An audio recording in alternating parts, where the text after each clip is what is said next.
तो जय हिंद दोस्तों, क्या हाल समाचार आप बताइए। बीएसएफ हेड कांस्टेबल मिनिस्टर या कहे सीएपीएफ एससीएम की अगर आप वैकेंसी देखते हैं तो ये वीडियो आपके लिए इंपॉर्टेंट होने वाली है, क्योंकि इस वीडियो में मैं आपको बताने वाला हूं 20 हिंदी के 20 में से 20 आपको हिंदी के क्वेश्चन के आंसर आना चाहिए। आप कितना सही कर पा रहे हैं आप मुझे कमेंट्स बॉक्स में जरूर बता के जाएंगे, जिससे कि मुझे भी आइडिया हो जाए कि भाई कितना आप कर पा रहे हैं। और चैनल पर पहली बार आए तो चैनल को सब्सक्राइब कर लीजिएगा। ये वो टॉप कठिन स्तर मॉक टेस्ट है, आपका हिंदी का कठिन मॉक स्तर टेस्ट। मैं यहाँ पढ़ाने नहीं रहा हूँ आपका मॉक टेस्ट है ये, क्या किस तरह से है। चलिए क्वेश्चन नंबर 1 पर बढ़ते हैं सीधे सीधे। आपके कविता शब्द किस संधि से बना है? कविता शब्द किस संधि से बना है? कवि प्लस ता किस संधि से बना है? जल्दी बताएंगे। ऑप्शन है आपके स्वर संधि, व्यंजन संधि, यण संधि या कोई नहीं। आपको बताना है क्या है इसका राइट आंसर। तो देखिए इसका जो राइट आंसर हो जाएगा स्वर संधि इसका राइट आंसर हो जाएगा। क्या है इसके बारे में पढ़ लेते हैं। देखिए कविता शब्द कवि प्लस ता के मेल से बना है, जो स्वर संधि का उदाहरण है। ऑप्शन नंबर आपको प्रश्न नंबर 2, निर्मल शब्द में कौन सा उपसर्ग है? निर्मल शब्द में कौन सा उपसर्ग है आपको बताना है। चल रहा है, समझ में कुछ आ रहा है? निर्मल शब्द में कौन सा आपका उपसर्ग है? उपसर्ग प्रत्यय आपने पढ़े होंगे, तो इसका जो हो जाएगा निर आपका राइट आंसर हो जाएगा। निर इसका राइट आंसर है। तीसरे पर चलते हैं। तीसरा क्या है आपका? निर शब्द का मैंने बता दिया। निर्मल शब्द का जो शब्द में मल मनिलता से पहले निर उपसर्ग लगाकर निर्मल मतलब स्वच्छ बना है। ये इसकी थोड़ी सी व्याख्या दी हुई है, इसको आप देख लेंगे। राजा ने सैनिकों को सम्मान दिया। वाक्य में राजा कौन सा कारक है? राजा ने सैनिकों को सम्मान दिया में राजा कौन सा कारक है? कर्ता ने कर्म को कर्ण से संप्रदान के लिए अपदान से अलग होने पर बहुत सारे हैं, आपको बताना है। कर्ता है, कर्ण है, संप्रदान है, अपदान है। आपको प्रश्न नंबर 3 का राइट आंसर बताना है। तो ये क्या है? राजा कर्ता है। राजा क्या है? कर्ता है। तो ऑप्शन नंबर 1 कर्ता कारक इसका राइट आंसर हो जाएगा। अगले क्वेश्चन पर चलते हैं। कार्य को करने वाला राजा, इसलिए राजा जो है आपका कर्ता कारक हो जाएगा।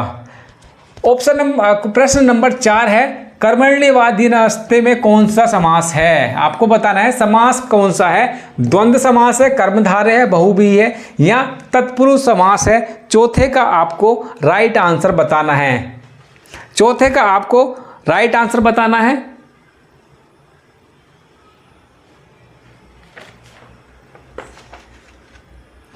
तो चौथे का आपको राइट आंसर बताना है। चौथे का क्या है?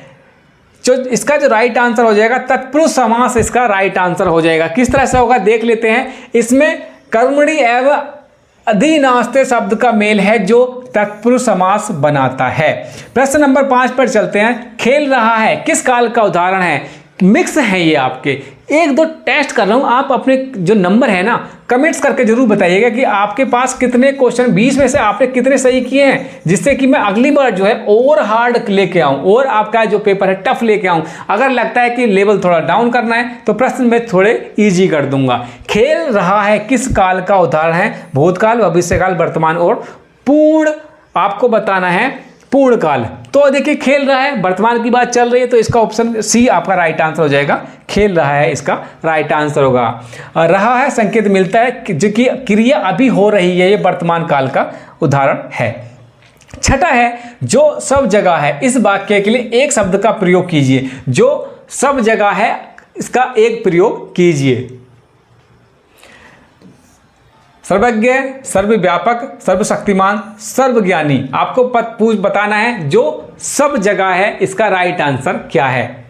सर्वज्ञ इसका जो राइट आंसर हो जाएगा, सर्वज्ञ इसका राइट आंसर हो जाएगा। सर्वव्यापक, जी हाँ सर्वव्यापक। ऑप्शन नंबर बी सर्वव्यापक, ठीक है। सर्वव्यापक इसका राइट आंसर हो जाएगा। देखिए जो सब जगह है उसे सर्वव्यापक कहा जाता है। आगे चलते हैं। संगीतकार शब्द में कौन सा समास है? संगीतकार में कौन सा समास है आपको बताना है। पहले है द्वंद्व समास, तत्पुरुष समास, द्वंद्व समास, बहुव्रीहि और कर्मधारय। कर्मधारय ये 4 ऑप्शन है। आपको बताना है कि संगीतकार में कौन सा समास है। तत्पुरुष समास इसका राइट आंसर हो जाएगा। तत्पुरुष समास इसका आपका राइट आंसर हो जाएगा। संगीतकार यानी संगीत करने वाला यह तत्पुरुष समास का एक उदाहरण है। आगे चलते हैं, नाच शब्द में कौन सा प्रत्यय जुड़ने पर नाचना बनता है? नाच शब्द में कौन सा प्रत्यय जोड़ने पर नाचना बनता है? आपको बताना है कौन सा बनता है। तो नाच ना कौन सा है? ना, मतलब सी ऑप्शन आपका राइट आंसर हो जाएगा। आगे चलते हैं, रात्रि शब्द का तत्सम रूप क्या है? रात्रि शब्द का तत्सम रूप क्या है? रात, रहना, रात्रि और रात्रि। आपको बताना है कौन सा इसका राइट आंसर हो जाएगा। तो रात्रि का क्या होता है? रात्रि ही होगा इसका। ऑप्शन नंबर सी इसका राइट आंसर हो जाएगा। ठीक है, रात्रि स्वयं ही एक तत्सम शब्द है, संस्कृत से जो का त्यो लिखा गया है। इसमें आपका सिंह शब्द, सिंह की तरह बहादुर, इस वाक्य में अलंकार यूज हुआ है। सिंह की तरह बहादुर में अलंकार यूज हुआ है। क्या है इसका राइट आंसर? रूपक है, उपमा है, अनुप्रास है या यमक है? जल्दी आंसर देंगे इसका। तो इसका जो राइट आंसर हो जाएगा, राइट आंसर है उपमा। इसमें जो उपमा दी गई है, सिंह की तरह बहादुर, सिंह की तरह बहादुर उपमा दी गई है, तो क्या है आपका राइट आंसर? बी। की तरह शब्द उपमा अलंकार का संकेत है। अगर कहीं पर आता है की तरह आता है तो वो किस तरह का है? उपमा शब्द का, उपमा अलंकार का उदाहरण है। 11वें पे चलते हैं, कवि का हृदय कोमल होता है। कवि का हृदय कोमल होता है, यह वाक्य किस प्रकार का है? सरल वाक्य है, संयुक्त वाक्य है, मिश्र वाक्य है या प्रत्यय वाक्य है? आपको बताना है सही आंसर। देखिए, कवि का हृदय कोमल होता है, ये मिश्र वाक्य है आपका। कवि का हृदय कोमल होता है, ये आपका कहीं ना कहीं मिश्र वाक्य को दर्शाता है। क्या डेफिनेशन है? इसमें एक स्वतंत्र और एक आश्रित उपवाक्य है, यह मिश्र वाक्य है। ठीक है, इसमें एक स्वतंत्र और एक मिश्रित उपवाक्य है, इसलिए ये है। 12वें पे है, आकाश शब्द का संधि विच्छेद क्या होगा? आकाश शब्द का संधि विच्छेद क्या होगा? आ प्लस काश, ये आपके 4 ऑप्शन है। आपको बताना है 12वें का आकाश शब्द का संधि विच्छेद क्या होगा? आ प्लस काश। ऑप्शन नंबर कौन सा है इसमें? ए ऑप्शन आपका राइट आंसर हो जाएगा। ठीक है, आकाशमान या आकाश, ये है आपका बनने वाले ऑप्शन। विद्याधन सर्वदान प्रदान का अर्थ क्या होगा? विद्याधनम सर्वधनात्म प्रदानम का अर्थ क्या होगा? कि विद्या का जो धन में सभी धनों में सबसे बढ़िया श्रेष्ठ है। धन से विद्या अच्छी, विद्या श्रेष्ठ है, विद्या धन से भी प्रधान है, केवल विद्या पैसे से मिलती है। 13 का राइट आंसर क्या हो जाएगा? तो देखिए, धन से विद्या अच्छी, धन से विद्या अच्छी, विद्या श्रेष्ठ है, विद्या धन से भी प्रधान है। आपका option number C right answer हो जाएगा। विद्या धन से भी प्रधान है संस्कृत का प्रसिद्ध वाक्य, जिसमें विद्या को सभी धन से श्रेष्ठ बताया गया है। ऑप्शन नंबर 14वें प्रश्न पर चलते हैं, जलना शब्द में क्या क्रिया है? जलना शब्द में क्या क्रिया है? आपको बताना है। सकर्मक क्रिया है, अकर्मक क्रिया है, द्विकर्मक है, सहेतु है? आपको बताना है जलना शब्द में क्या क्रिया है। इसका जो ऑप्शन हो जाएगा बी, सकर्म अकर्मक क्रिया आपका राइट आंसर हो जाएगा। देखिए, जलना क्रिया में कोई कर्म नहीं है, यह अकर्मक क्रिया है। ठीक है, 15वें पे चलते हैं आपका कि आओ हम पढ़ाई करें। वाक्य एक प्रकार है, आओ हम पढ़ाई करें एक प्रकार है।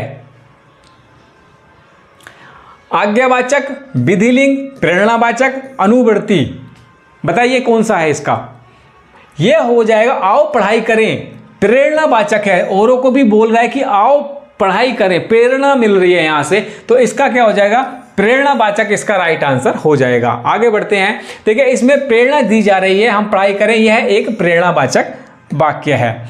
दया शब्द का विलोम है, दया शब्द का क्या विलोम होगा? एक बार देख लेते हैं, क्रूरता, करुणा, धृष्टता या अन्याय। दया शब्द का विलोम, दया शब्द का विलोम हो जाएगा क्रूरता। ये तो सारी करुणता, दुष्टता, अन्यायता नहीं, क्रूरता इसका विलोम शब्द हो जाएगा। दया का विपरीत गुण क्रूरता है। ठीक है, आगे बढ़ते हैं, 17वें क्वेश्चन पे चलते हैं। और आप यहां तक आ गए हैं तो चैनल को सब्सक्राइब कर लीजिएगा, वीडियो शेयर एंड लाइक कर दीजिएगा, जिससे कि दूसरे बच्चों को भी हेल्प मिले। और आप इस तरह का मॉक देखना चाहते हैं तो मैं डेली आपको सुबह शाम दोपहर जब भी आपको मन करेगा, टाइमिंग भी बता दीजिएगा, मैं आपको डेली मॉक दे सकता हूं फ्री ऑफ कॉस्ट। तो अगला चलते हैं, हिंदी शब्द किस भाषा से आया है? हिंदी शब्द किस भाषा से आया है? अरबी से, फारसी से, संस्कृत से, अंग्रेजी से। 17वां आपका क्वेश्चन यहां पर है। तो देखिए जो हिंदी शब्द है फारसी से आया है। हिंदी शब्द किससे आया है? ये फारसी से आया है। क्या व्याख्या है इसकी? हिंदी शब्द फारसी से लिया गया है जो सिंधु नदी से संबंधित है। सिंधु नदी से ये संबंधित आपका है। कौन सा मुहावरा अभिमान करना दर्शाता है? कौन सा मुहावरा अभिमान करना दर्शाता है? अकड़ दिखाना, हिम्मत हारना, हाथ मलना, कान काटना। ठीक है, कौन सा दिखा रहा है? कौन सा दिखाता है? अभिमान, अकड़ दिखाना। अरे मैं तो बीएसएफ हेड कांस्टेबल मिनिस्टर में ले लूंगा, साला तुमसे लिया है। मतलब अकड़ दिखाना, अपने आप को थोड़ा सा घमंड या अभिमान दिखाना। अकड़ दिखाना मतलब घमंड दिखाना। ठीक है, आगे देखते हैं। ध्वनि में कौन सा अलंकार है? आपको बताना है ध्वनि में कौन सा अलंकार है। यमक अलंकार है, अनुप्रास, श्लेष या उपमा?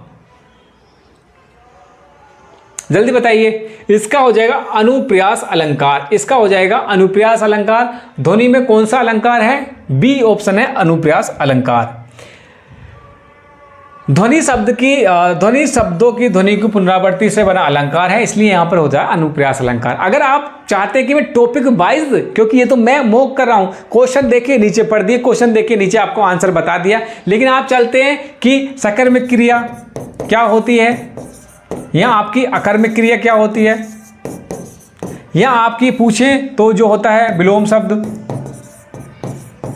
या हिंदी से रिलेटेड एक कंसर्न टॉपिक पकड़ें और उसको कंप्लीट करें। अगर ये चाहते हैं टॉपिक वाइज तो वो भी पढ़ा सकते हैं। आप कमेंट्स करके जरूर बताइएगा। ठीक है, आगे चलते हैं। सूरज निकल गया, सूरज निकल आया, सूरज निकल आया, इस वाक्य में कौन सी क्रिया है? सकर्मक, अकर्मक, सधातु और यौगिक। ये 4 ऑप्शन आपके सामने है, आपको बताना है। लास्ट क्वेश्चन है, इसका ऑप्शन आपके 4 सामने है, आपको ये कमेंट्स बॉक्स में आपको देके जाना है